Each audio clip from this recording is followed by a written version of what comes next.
All right, before we get started this evening, I do want to call everybody's attention to the tragedy that happened in New Orleans today at the Hard Rock Hotel that was under construction. And we know that it had a partial collapse. There were at least 2 fatalities. 1 individual remains unaccounted for. A number of folks were hurt, some severely. And so we need to lift everyone up in our prayers tonight who was involved in that, and we need to be thankful for the first responders who responded in New Orleans today, working so hard for those victims and to get others to the hospital. So Don and I ask you that you would join your prayers to ours for the victims of this tragedy. Look, I'm not going to be up here long tonight because we've got a little more work to do.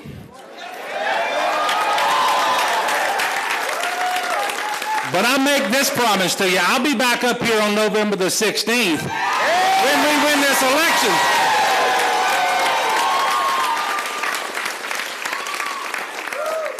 Thank you, Father Mark, and for that prayer.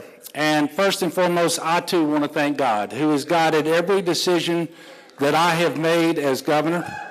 And I want to thank my family, especially my children, and my beautiful wife, and the best First Lady in the history of the great state of Louisiana.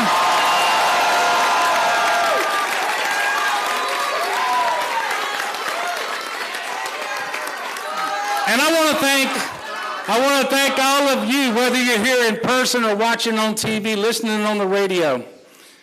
You who have shared my vision for this great and beautiful state that we get to call home. You know, you handed out yard signs, you made calls, you donated your time, you donated your money, because you all believe, just like me, that our very best days are still ahead here in Louisiana. And I'm reminded tonight of today would have been my father's 84th birthday. I wouldn't be here today without the wisdom that he passed down, the values that he instilled in me and my brothers and my sister. And I want to thank Papa and tell him I miss him. And I love you, Papa.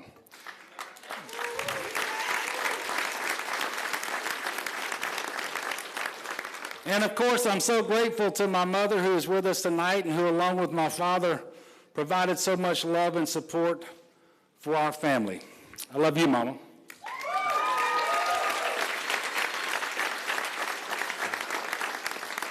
And I owe my sister an apology from 4 years ago when I accidentally said she was mean when I meant to say she was tough. But let me talk about her toughness for just a moment. This is October. This is Breast Cancer Awareness Month. And just last week, she rang the bell as she finished her radiation treatments for breast cancer. So Alice, I love you. Now back to my beautiful wife. Donna has dedicated every day that she's been in the governor's mansion to helping our foster children, supporting victims of human trafficking, promoting music, art, and movement education as a former teacher.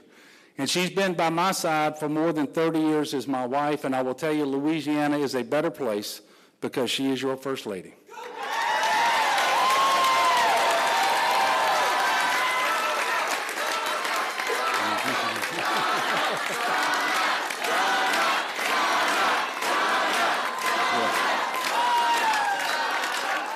Look, I also want to thank the hardest working campaign staff. I told them from the beginning we were not going to be outworked, and they proved me right. And I appreciate all of their hard efforts, their good efforts. You know, when you elected me your governor 4 years ago, I made a promise to you that I would put Louisiana first. And for the past 4 years, that is exactly what we have done. And let me tell you what that looks like today. We turned a $2 billion deficit, the largest in our state's history, into 3 consecutive surpluses. Today, I can stand before you and say that over 450,000 Louisianans have health insurance who didn't have it before I became governor because of Medicaid expansion. I'm happy to remind you that we gave our teachers the first pay raise that they've received in over a decade. And we made the first investments in higher education, K through 12 education, and early childhood education in many, many years. And finally, more than 170 businesses have either moved to or expanded right here in Louisiana, beating out states like Colorado, Texas, and Tennessee. And I'm excited because tonight we are one step closer to 4 more years of moving Louisiana forward. But friends, understand this, the progress that we have made is still at stake.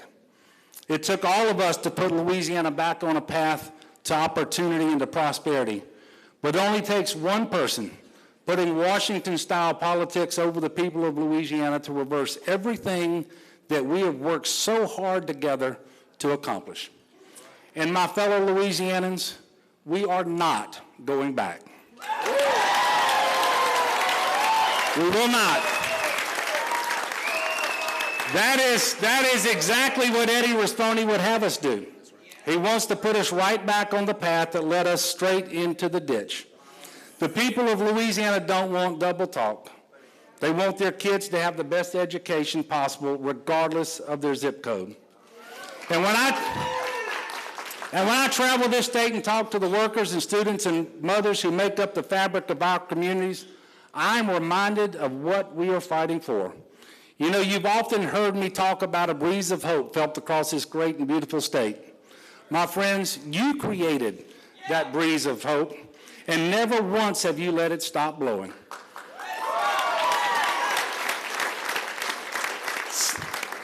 So make no mistake about it and prepare yourselves, because over the next 5 weeks, the partisan forces in Washington, D.C. are going to pull out all the stops.